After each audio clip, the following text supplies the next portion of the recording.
வணக்கம் உறவுகளே, வாங்க இன்றைக்கி என்னென்ன சமையல்னு பார்க்கலாம். இன்றைக்கி வந்து ஒரு வெஜ் காம்போ தாங்க. நான் கோவக்காய் பொரிச்ச குழம்பு வைக்க போகிறேன். அதுக்கு கோவக்காய், வெங்காயம், தக்காளி கட் பண்ணி வச்சுருக்கேன். இது வந்து மிக்சியில் தேங்காய், ஒரு காஞ்ச மிளகாய், சீரகம் ஓட்டிட்டு வெங்காயம், தக்காளி, பூண்டு, புளியும் சேர்த்து விழுதாக அரைச்சி வச்சுக்க போகிறோங்க. இப்போது இது குக்கரில் செய்ய போகிறேன். கோவக்காய் வந்து வேகணுன்றதுனால கொஞ்சம் ஈஸியாக முடியும். குக்கரில் நல்லெண்ணெய் ஊற்றி கடுகு, சீரகம், வெந்தயம் தாளிச்சிருக்கேன். கட் பண்ணி வச்சுருக்க கோவக்காய், வெங்காயம், கருவேப்பிலை போட்டு நல்லா அந்த கோவக்காய் நல்லா ஃப்ரை ஆகணும். அதுக்கப்புறமா மஞ்சத்தூள், மிளகாத்தூள், தனியாத்தூள், உப்பு சேர்த்து இதை நல்லா கலந்து விட்டுட்டு நம்ம விழுது அரைச்சி வச்சுருக்கோம் இல்லைங்களா, அதுவும் சேர்க்கணும். அப்புறம் நான் தக்காளி கட் பண்ணி வச்சுருக்கேன். அந்த தக்காளியும் இது கூட சேர்த்து நல்லா கலந்து விட்டுக்கலாம். இந்த குழம்பு கொஞ்சம் டிஃப்ரெண்ட்டாக நல்லாயிருக்கும். இது நல்லா கலந்ததுக்கப்புறமா நம்ம அரைச்சி வச்சுருக்க அந்த விழுதியும் இப்போது நம்ம சேர்த்துக்கலாம். வெங்காயம், தக்காளி, பூண்டு, புளி, தேங்காய், சீரகம், காஞ்ச மிளகாய் 2. இப்போ தேவையான அளவு தண்ணி சேர்த்துட்டு நம்ம ஒரு 2 விசில் விட்டு எடுத்துட்டாக்கா நம்மளோட கோவக்காய் பொரிச்ச குழம்பு ரெடி ஆகிடுங்க. 2 விசில் விட்டாச்சு. கோவக்காயெல்லாம் நல்லா வெந்து வந்திருக்கு. இந்த குழம்பு இட்லி, தோசை, சாப்பாடு எல்லாத்துக்குமே நல்லா இருக்குங்க. அடுத்து நம்ம கத்திரிக்காய், கடலைப்பருப்பு, துவரம்பருப்பு போட்டு கூட்டு வைக்க போகிறோம். இதுக்கு கடலைப்பருப்பு 1/2 டம்ளர், துவரம்பருப்பு 1/2 டம்ளர் சேர்த்து 2 விசில் விட்டு வச்சுருக்கேங்க. துவரம்பருப்பு, கடலைப்பருப்பு 2 விசில் விட்டாச்சு.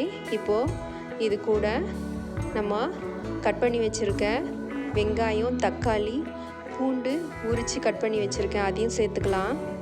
அப்புறம் கத்திரிக்காய் கட் பண்ணி வச்சுருக்கேங்க, மீடியம் சைஸ், அதையும் சேர்த்துட்டு தனியாத்தூள், மஞ்சத்தூள், மிளகாத்தூள், நம்ம தேவையான அளவு உப்பு சேர்த்து இதை நல்லா கலந்து விட்டுக்கிட்டு இது மூழ்கிற அளவுக்கு தண்ணி ஊற்றி ஒரு 2 விசில் விட்டு எடுத்துக்கலாங்க. அதுக்கப்புறமா நம்ம தாளிச்சிக்கலாம்.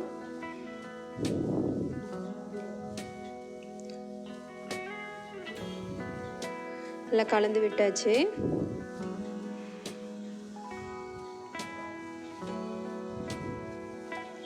இது ரொம்ப டேஸ்ட்டாக இருக்கும். இது சாப்பாட்டு கூட அப்படியே பிசைஞ்சு சாப்பிட்லாம்.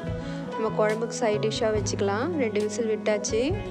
அடுத்து நாங்கள் மார்னிங் இட்லிக்கு வந்து வேர்க்கடலை சட்னி பண்ண போகிறேன். அதுக்கு தேங்காய், வேர்க்கடலை, காஞ்ச மிளகா, புளி, உப்பு, இஞ்சி, பூண்டு, கொஞ்சமாக கருவேப்பிலை, தேவையான அளவு உப்பு சேர்த்து நல்லா அரைச்சி தாளிச்சிட்டா நம்மளோட வேர்க்கடலை சட்னி ரெடி ஆகிடும். வேர்க்கடலை ஏற்கனவே வறுத்தது தாங்க. வாங்க நம்ம டிஃபன் சர்வ் பண்ணிக்கலாம். இட்லி, வேர்க்கடலை சட்னி தாளிச்சாச்சு.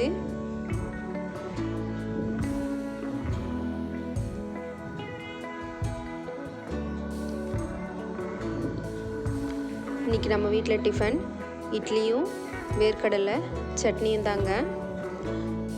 வாங்க, நம்மளோட அந்த பருப்பு நல்லா வெந்திருக்கும். கத்திரிக்காய், பருப்பு எல்லாம் 2 விசில் விட்டதுக்கப்புறமா நல்லா இதை மாதிரி மசிச்சு எடுத்துக்கலாம். ரொம்ப மசிக்கணும்னு அவசியம் இல்லை, அதுவே நல்லா வெந்திருக்கும். இப்போ நம்ம இதை தாளித்து கொட்டிக்க போகிறோம். கருவேப்பிலை, கொத்தமல்லி சேர்த்துருக்கேன். தாளிக்கிறதுக்கு பார்த்தீங்கன்னா கொஞ்சம் நெய், எண்ணெய் சேர்த்துருக்கேன். சோம்பு, சீரகம், கடுகு சேர்த்து தாளித்து கொட்டி நல்லா கலந்து விட்டுக்கலாங்க. நம்மளோட கத்திரிக்காய், கடலைப்பருப்பு, துவரம்பருப்பு போட்டு கூட்டு ரெடி. வாங்க நம்மளோட லஞ்ச் மெனு பார்த்துடலாம்.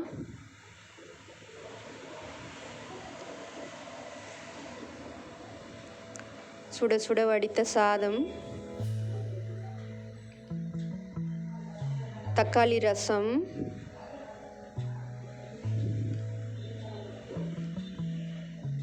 கத்திரிக்காய், கடலைப்பருப்பு போட்டு கூட்டு, அப்புறமா நம்மளோட கோவக்காய் பொரிச்ச குழம்புங்க. லஞ்ச் பேக் பண்ணிக்கலாம். என் பையன் கூட்டு சாதம் வேணும்னு கேட்டான், அதனால் கூட்டு சாதமும், முட்டை வந்து வெங்காயம், பச்சை மிளகா, பெப்பர் போட்டு பொரியல் பண்ணி ஸ்க்ராம்பிள் பண்ணி கொடுத்துருக்கேங்க. இன்றைக்கி எங்கள் வீட்டில் இது தாங்க டிஷ்ஷஸ்ஸு நான் பண்ணேன். உங்கள் வீட்டில் என்ன சமையல்னு கமெண்ட் பண்ணுங்கள். என்னோடய சேனல் பிடிச்சிருந்தா மறக்காமல் சப்ஸ்கிரைப் பண்ணுங்கள், லைக் பண்ணுங்கள், கமெண்ட் பண்ணுங்கள். நன்றி.